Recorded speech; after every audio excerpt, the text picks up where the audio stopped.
Welcome to another edition of Cover to Cover, and I have two amazing guests in this edition, which I cannot wait to get stuck into. We have a book by Gasant Abarder, who is a journalist in this country that have had many positions in broadcasting as well as in print, and he has written this book, Heck with a Grenade. I think a book that really should do better than it has done thus far, and by the time you've listened to my interview with him, I'm sure you will agree. The second book is a very different book. We very often don't think about the status of animals other than ourselves in this country. I had the pleasure of also interviewing Helena Kriel about Meditating with Rhinos, her second book, which is absolutely beautifully written. But we kick off this edition by having a look at a conversation I have recorded with Gasant Abarder about this beautiful book of his experiences as a newspaperman. Gasant, thank you so much for being in conversation with me here on Cover to Cover, and congratulations on what was really an absolutely fantastic read.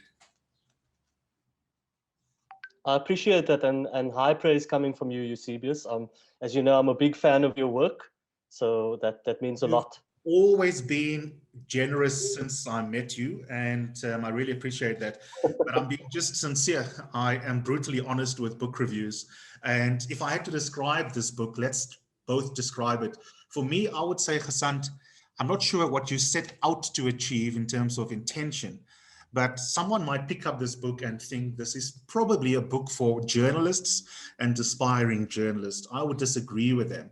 This is a book written by a seasoned journalist about stories on his beat as a journalist and as an editor. But each chapter, as I said to my co-host Joanne Joseph, is so beautifully observed in terms of the people that Gasant has written about, that actually each of the chapters becomes social and political commentary about Cape Town and ultimately about South Africa. And in that sense, it's a book for any person who is engaged on questions of identity, race, marginalization, apartheid spatial planning, misogyny within the world of business and sport. It is thematically very wide-ranging, even though the golden thread is journalism. Gasant, what did you set out to achieve? Is that a decent summary of the intention behind the book? I think that's spot on, Eusebius. So journalism is used as that thread, as that device to tell a story about South Africa, really. And it's very personal to me, because a lot of these stories, I have to immerse myself into these stories and the characters that I use to tell a South African story.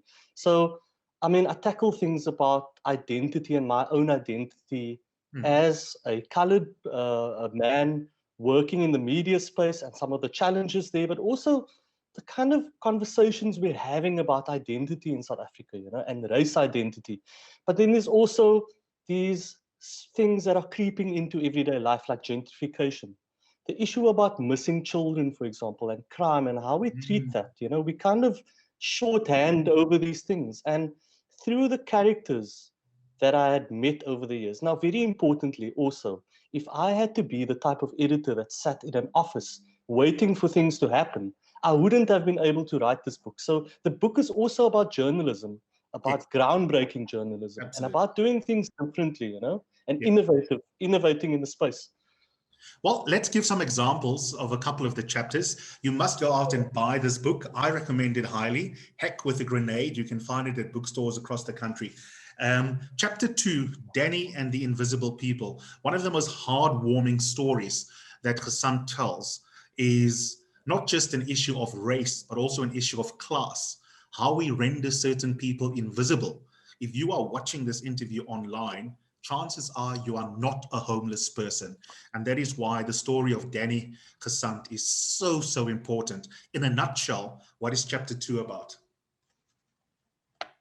Okay, so chapter 2, I had from the outset of meeting Danny, this homeless guy who really was brought to life what could have been a very mundane series on homeless people in a daily newspaper. You know, it's the kind of content that people roll their eyes at, because what content on homeless people are you going to do that hasn't been done before? But with Danny being able to write and tell his lived experience, we brought the issue of homelessness to life in a daily newspaper for at least 3 weeks, and then 3 years after that, until he passed away, unfortunately, early last year. But my ulterior motive is, how can we have How can we do sincere storytelling in a newsroom where we still have prejudices about race, about homosexuality, about HIV/AIDS? And Danny was all of that. You know, he was a homeless guy, he was white, he was gay, and he was HIV positive. So I wanted to put him next to the reporters so that they could start stripping away their own prejudices. And they had to, He because also he came was into the more than that, newsroom. right? He was interesting, he had dreams, he had a life narrative, he was literate, he could write, so much so that you put him on the front page, in fact. I don't know if anyone can see that clearly, maybe not with the thing that I have here, so I'll read it out to you. The front page of the Cape Argus on the 11th of April in 2016, and that was a quote, an excerpt from him in the first person, which I think was also fantastic, because then you get his subjectivity across, and it says, "I'm just like you, but I'm homeless."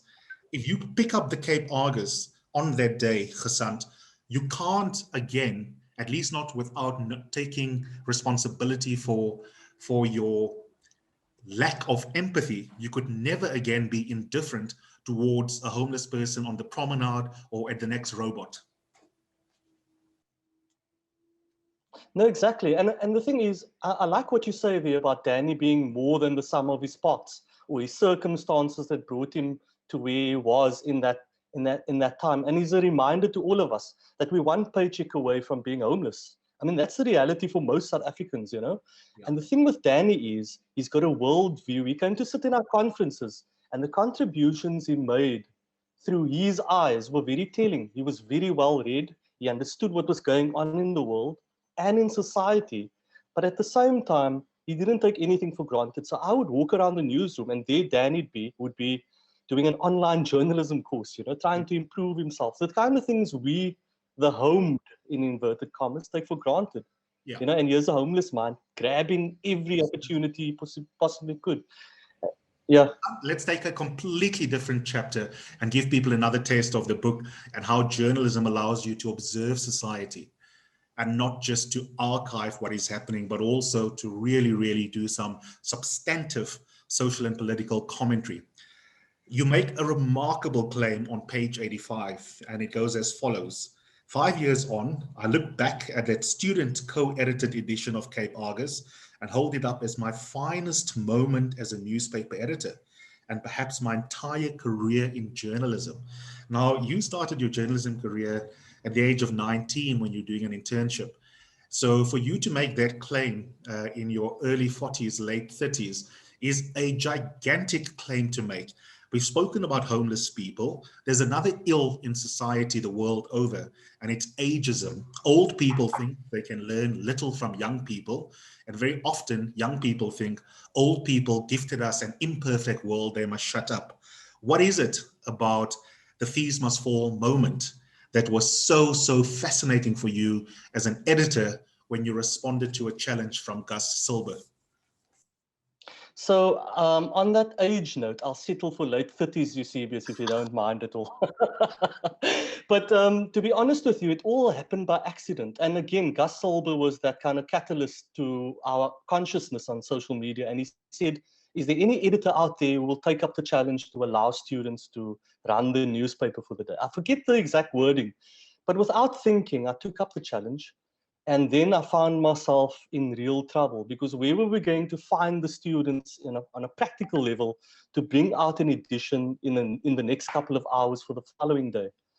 And then that became a backstory in its own right, how we found those students. But more than that, I think they took me by surprise. You know, I remember saying on the day that this wasn't your mommy's Cape Argus, because the students were obviously complaining that the traditional news media was not giving them the voice that they would to the minister and the universities and the vice chancellors.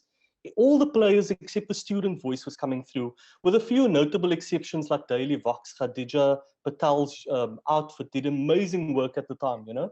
So here was an opportunity for the students to have their own space where they chose their own headlines, captions, images, and their own stories, their own diaries.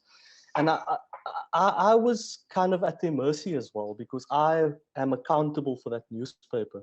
If they say something that's defamatory, I'm the guy that's going to get sued. But it was a leap of faith. in order to win their trust, I had to do something bold, you know, and it paid off. It was a gamble, make no mistake about it. And because I had committed very publicly to give the space. But what I learned from these students was they, contrary to popular belief, they're not lazy. They are actually critical thinkers. They're not apathetic, but they are very important to activism and to the national discourse in this country, you know, and they showed us. Yeah. They showed us how they started very peacefully. With you, Gasant, which is also important because very often the lazy critics of the students were on some, these are the kind of students who probably just want an easy pass on their careers and also discount on marks, etc., etc. Many of them went on to get cum laude degrees in areas like, for example, theater, and many of them are flourishing post-university and trying to take that fight further in the corporate world as well. So also the assumption that it must be the weaker, academically weaker students that are busy with a toy on UCT campus, that proved to not be the case. I mean, your chief sub-editor, you know, was chuffed at the clean copy that was given ahead of time. So it was also interesting how you had to intellectually, collectively humble yourselves to the brain power of the students rather than seeing them just as an amorphous, anti-intellectual, lazy bunch. Yeah, no, they took me completely by surprise without me sounding patronizing. I didn't expect the kind of skill that they were bringing to the table. It was immense. It was leadership in action, you know. And you know, there's always this idea, or it's a truism that you can't edit a newspaper by democracy. But in this instance, the students proved that whole notion wrong, you know. And for maybe it was a fluke, but in one instance, there is a case where there was a democratic editing of a newspaper. And you mentioned students involved. So Amira Conrad, he graduated cum laude in drama in BA, and she drama as a major, and she went on to co-direct and write and in The Fall, which was an acclaimed theatre production on the Fees Must Fall movement that ran at the Baxter Theatre and other places all over the world as well. So and then Brian Kamanga is also one of the student leaders that was involved. Is a very smart guy, you know. I don't know if you follow him on social media. He is next level, you know, leadership. Lastly, just in the 2 minutes we have left, just to give them a final taste, and we'll bring it back to journalism. Ramona thought she had found Jesus in the toilet. That's a lacquer first chapter because it is a compelling story to tell. But beyond that, very often middle-class South Africans, black and white, and other colors in between, are very condescending when it comes to the way we respond to mass media that focuses on the poorest of the poor. So we are intrigued by the success of the Daily Sun or on television of Moja Love as a TV channel. But very briefly, what is it about tabloidization that on the one hand can be bad for journalism, but on the other hand, when you think about your time at Daily Voice, there is some critically important lessons to be learned from mainstream media from where tabloids fit into the lives of poor people. So it's very important, the ordering of the chapters, and they're very deliberate as well, because it also talks about my journey, you know, going from the Daily Voice into the more serious newspapers as I graduated, you know, became an older guy, I suppose, with a receding hairline. But the idea is that, you know, tabloid journalism really get to the bread and butter issues. And we often take these things for granted, but that's the real politics that affect people. It's not identity politics. When Julius Malema says something crazy or the president says something, that's not necessarily politics for ordinary South Africans. If somebody's dumping on a football field in an area like Lavender Hill on the Cape Flats, that's the politics that affects ordinary South Africans. And that's where the tabloid journalism and tabloid newspapers and platforms do so well. They're able to campaign, they're able to do advocacy journalism that go to the heart of the fabric of our communities, you know, and it's the kind of things that the traditional newspapers often gloss over, you know. They don't pay attention to the real issues that affect people, and we kind of live up here, or we report here, Yeah. when the real issues are really very much down here, you know. And that's the important gap. And I almost want to say that I want to challenge the fact that the tabloids are actually the mainstream, and it's the mainstream papers that are actually on the fringes, you know. Absolutely, beautifully put. I want another opportunity for us to have a longer conversation, maybe with a live audience, because I think this book deserves that. And there's so much more to tease out in chapters I had not mentioned. But in the meantime, I would strongly encourage you to buy a copy of Hack with a Grenade. And that is by Gasant Abarder. Really, really, really delightful lead. Gasant, congratulations, and thanks so much for being part of the conversations today. Thanks, Eusebius. Thank you so much to Gasant for recounting stories from journalism that illuminate social and political issues in our country. Next up is a book that some of you might not want to look at, but I reckon you should take a chance on it. Meditating with Rhinos. This is my interview with Helena Kriel about her relationship with these fascinating animals. Helena, congratulations on the new book and welcome to Cover to Cover. Thanks, Eusebius. Lovely to be with you. You've got a deep love for non-human animals. Where does that come from? You know, Eusebius, my mother grew up without money. And so what landed up happening in her childhood is that her parents would take them into the wild. And I think a deep love seeded itself in my mother for the natural world. It wasn't something you had to pay for, but you had access to beauty, you had access to vitality. So it went into her imaginatively, and she took it forward, and that's who she was as a mother. And we grew up as young kids with that same person informing us. What does the tree look like? What does the sky look like? What do the leaves look like? And then, of course, it went further and went into the animal world. What does the lizard look like? And then we had dogs growing up. And so it was just like that. It was the natural world equaled beauty. That's absolutely stunning. I love that. Yeah. And in fact, those animals, even at your home, were always part of the landscape, which is really interesting. I want you to go to page 35 of this beautiful book of yours and read a scene that captures precisely what you have just said, which is how this is not just a Helena relationship with other animals. It is really a love that the whole family always had, that was instilled imbued within all the children as well. Read for us, Helena. Okay, so chapter 7 is called Soft Breathing. A tiny vervet monkey is curled around my neck like a scarf. I lie in my sister's room in a spare bed in our family home in Johannesburg. The vervet's face is pressed up against mine, and she breathes peacefully into my ear, her arms encircling my neck, sleeping. I lie awake in this dark room. I don't want to sleep. I don't want to waste a moment of this.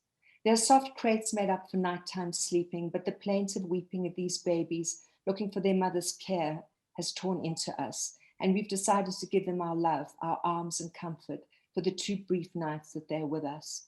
I have scored the peaceful monkey. My sister Lexi is lying awake in her bed with her tiny vervet biting her nose and pinching her ear. She scored the demon. Ow, ow, she groans. She struggles up trying to find a bottle of milk because maybe that'll help. I lie in the bliss of my sleeping angel's bliss. Remember this, I think, remember this. Lexi rehabilitates animals. She's a renowned chef, but she works with bats, vervets, owls, pangolins, and all kinds of wild, injured baby birds. She's just reared 5 lory fledglings. Only 1 and 2 have remained here. 2 is now Tutu, and she thinks she's a person. And 1 is now Hoppy on account of the fact that she hops. Hoppy doesn't care that she has bad feet. She just hops from point A to point B.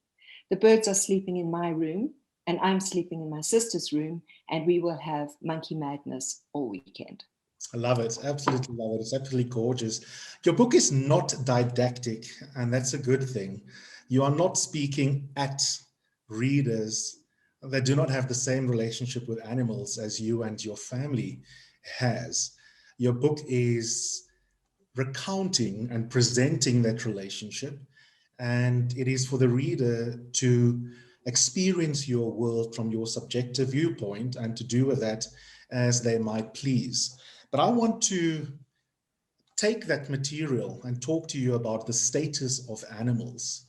And I want you to speak to potential readers and to South Africans, international citizens watching this conversation between you and me, who do have a hierarchy, explicitly or implicitly, when it comes to life on planet Earth, and who think that human beings, perhaps in virtue of consciousness, complex language, the ability to reflect before we act intentionally, somehow have a moral status that put us at the apex of the animal kingdom. Your relationship in this book shows that you regard animals as having a different kind of moral status in relation to us as human beings. Meditate for me on that particular point and what you regard as the proper status that animals should have in our view of them. Gosh, Eusebius, what a beautiful question. We have relegated animals to creatures who are beneath us, below us. But we've taken it a step further, is we've relegated them to background. So we live now in the foreground of our reality, with everything in the natural world relegated to background. And we have a passive relationship with this. It doesn't impact us. We are not in love with it. We don't recognize it. We don't see it as potential relationship. And as a result of that, our world has diminished. We are very human-centric, and our relationship is with other human beings. And we live in this extraordinary place with such beauty surrounding us.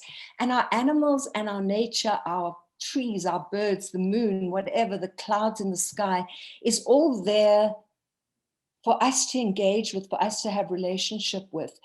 My view is that if we claim that relationship, we can have a very vital, a very colorful, a much sweeter life than we have if we just concentrate on the relationships we have with other humans. And also, it's technology now that's impacting everything. So all relationship is now through the cold screen as well. So everything's becoming sort of colder and more at a distance. I think we're robbing ourselves, honestly. I think we're robbing ourselves of what it really is to be humans, and what it is to have relationship, and what it is to be in love, and what it is to be vital. Absolutely. And I think that the more that we engage with everything, the more human we are, the more colorful our lives are, and the more vital we are. And why should we rob ourselves? That's how I see it. Helena, what do you say to your readers or folks that might watch this conversation who've got a different positionality in terms of how they think about ecology? And they might say to you, I'm not against animals having minimal set of rights, such as the right and the moral entitlement not to be harmed. However, when it comes down to it, one should prioritize limited resources, for example, and limited time towards the needs of fellow human beings. Rhino are particularly emotionally divisive animals in South Africa, and a book like yours is fantastic. Some people watching this or seeing the cover of your book in bookstores might roll their eyes and go, oh, there we go again. Another white woman who thinks that rhino matter more than black people. Let's confront that reality. What do you say to someone for whom that thought surfaces? You know what I say to that, Eusebius, is we all have a right to belong. Belonging is a fundamental right as a living creature. Doesn't the rhino have a right to belong? Eating its grass, eating its trees. Don't we have a right to belong in a house where we say, this is my home, with a person that we say, this is my partner? Why should we rob each other of belonging? So it's a universal right, black, white, old, young, human, animal. We have a right to belong. And who are we to take away that right from each other? You know, if we're taking away the right of a rhino to belong, then it's a quick thing to take away the rights of the person that you're living with. Sure. You know, what is your right to belong? Who are you? Explain your rights to me. So that's how I see it. It's not about privilege. It's not about white, black, male, female. It's about the universal rights to be alive and to say, I belong to my life, to who I am. We're not going to give away the entire structure of the book because this interview is too short for my liking. It's such a rich book. I want you to go and buy the book. It's at Exclusive Books. Go get a copy, Meditating with Rhinos.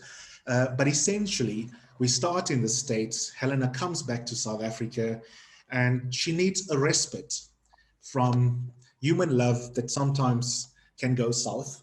And she finds part of that respite outside Kruger, where she looks after, with folks who've been doing this for a long time, rhino that gets hacked, especially baby rhino, whose moms sometimes get poached by poachers for their horns. And the heart of the story is about that experience.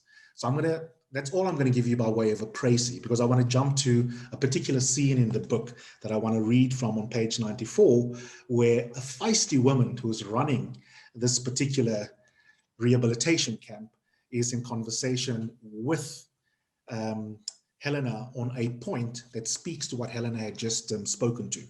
And it goes as follows, and they're meditating here on the place of rhino horns culturally in some societies. She lets that settle, the absurdity and tragedy of it. I mean, tiger penis, rhino horn. Even though there's nothing in the ancient Chinese medicine to say it cures anything, the Vietnamese believe it helps cancer, and the Chinese say it cures everything you can think of. Cancer, indigestion, sea snake bites. Sea snake bites, I say. Who gets bitten by a sea snake? The rhino horn. It's a fucking tonic of note. It lets you have good sex, and you can drink more and cure your hangovers faster.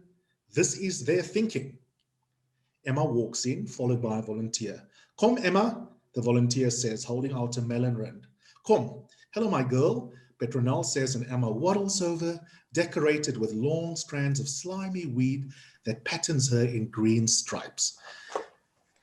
You are not judgmental, even while wanting us to rethink the status of animals and to accept that sentience is sufficient basis to have equal regard for all animals, and that having human language and consciousness should not be a criteria required before we have moral regard for an animal.